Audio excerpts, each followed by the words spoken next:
ಲೋಕಸಭಾ ಚುನಾವಣೆ ಹತ್ತಿರವಾಗ್ತಾ ಇದ್ದಂತೆ ರಾಜ್ಯ ರಾಜಕೀಯ ಚಟುವಟಿಕೆಗಳು ಗರಿಗೆದರಿವೆ. ಮೂರು ಪಕ್ಷಗಳು ಸಭೆ ಸಮಾರಂಭ ಅಭ್ಯರ್ಥಿಗಳ ಆಯ್ಕೆಯಲ್ಲಿ ನಿರತವಾಗಿವೆ. ಈ ಮಧ್ಯೆ ಕಾಂಗ್ರೆಸ್ನಲ್ಲಿ ಮಹತ್ವದ ಬೆಳವಣಿಗೆಯೊಂದು ನಡೆದಿದೆ. ಕಳೆದ ರಾತ್ರಿ ಬೆಂಗಳೂರಿನ ಹೋಟೆಲ್ ಒಂದರಲ್ಲಿ ಕಾಂಗ್ರೆಸ್ ಪ್ರತ್ಯೇಕವಾಗಿ 2 ಸಭೆಗಳನ್ನು ನಡೆಸಿದೆ. ಈ ಒಂದು ಸಭೆ ರಾಜ್ಯ ರಾಜಕೀಯದಲ್ಲಿ ಕುತೂಹಲಕ್ಕೆ ಕಾರಣವಾಗಿದೆ. ಬುಧವಾರ ರಾತ್ರಿ ಬೆಂಗಳೂರಿನ ಒಂದೇ ಹೋಟೆಲ್ನಲ್ಲಿ ಕಾಂಗ್ರೆಸ್ನ 2 ಪ್ರತ್ಯೇಕ ಸಭೆಗಳು ನಡೆದಿವೆ. ಒಂದು ಕಡೆ ಹಳೆ ಮೈಸೂರು ಭಾಗದ ಕಾಂಗ್ರೆಸ್ನ ಒಕ್ಕಲಿಗ ನಾಯಕರು ಸಭೆಯನ್ನ ನಡೆಸಿದರೆ, ಮತ್ತೊಂದೆಡೆ ಕಲಬುರಗಿ ಜಿಲ್ಲಾ ಕಾಂಗ್ರೆಸ್ ನಾಯಕರು ಸಭೆಯನ್ನ ನಡೆಸಿದ್ದಾರೆ. ಲೋಕಸಭಾ ಚುನಾವಣೆಗೆ ಪಕ್ಷದ ತಯಾರಿ, ಅಭ್ಯರ್ಥಿ ಆಯ್ಕೆ ಸಂಬಂಧ ಚರ್ಚೆ ನಡೆದಿದೆ ಎನ್ನಲಾಗ್ತಿದೆ. ಇನ್ನು ಕಾಂಗ್ರೆಸ್ನ ಸಭೆ ಒಂದರ ಬಗ್ಗೆ ಮಾಹಿತಿಯನ್ನ ಕೊಡೋದಾದ್ರೆ, ರಾಡಿಸನ್ ಬ್ಲೂ ಹೋಟೆಲ್ನಲ್ಲಿ ಹಳೆ ಮೈಸೂರು ಭಾಗದ ಒಕ್ಕಲಿಗರ ಪ್ರಮುಖರ ಸಭೆಯನ್ನ ಆಯೋಜನೆ ಮಾಡಲಾಗಿತ್ತು. ಸಮುದಾಯದ ಸಚಿವರು, ಶಾಸಕರು ಸೇರಿದಂತೆ ಹಲವು ನಾಯಕರು ಈ ಒಂದು ಸಭೆಯಲ್ಲಿ ಭಾಗಿಯಾಗಿದ್ರು.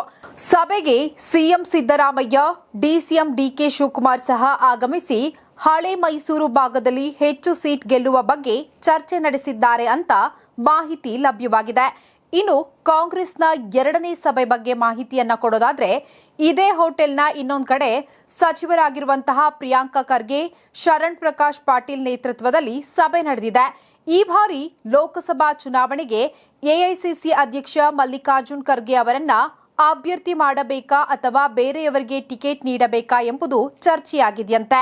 ಸಭೆಯಲ್ಲಿ ಮಲ್ಲಿಕಾರ್ಜುನ್ ಖರ್ಗೆ ಅವರ ಅಳಿಯ ರಾಧಾಕೃಷ್ಣ ಅವರನ್ನ ಕಣಕ್ಕಿಳಿಸುವ ಬಗ್ಗೆ ಕೂಡ ಚರ್ಚೆಯಾಗಿದೆ. ಇಬ್ಬರಲ್ಲಿ ಯಾರೇ ಸ್ಪರ್ಧಿಸಿದರೂ ಸಹಮತ ಇದೆ ಅಂತ ನಾಯಕರು ಹೇಳಿದ್ದಾರೆ ಎನ್ನಲಾಗ್ತಿದೆ.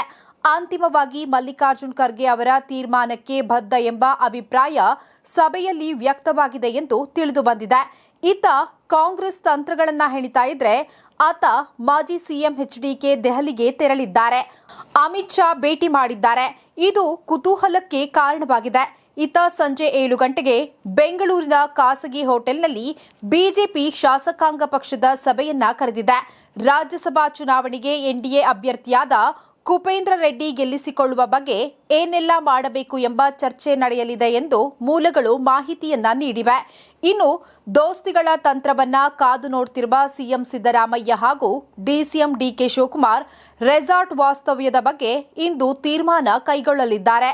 ಅಧಿವೇಶನ ಮುಗಿಯುತ್ತಿದ್ದಂತೆ ತೆರಳಬೇಕಾ ಅಥವಾ ಎಲೆಕ್ಷನ್ ಹಿಂದಿನ ದಿನ ಹೋಗೋದಾ ಅನ್ನೋದನ್ನ ನಿರ್ಧರಿಸಲಿದ್ದಾರೆ.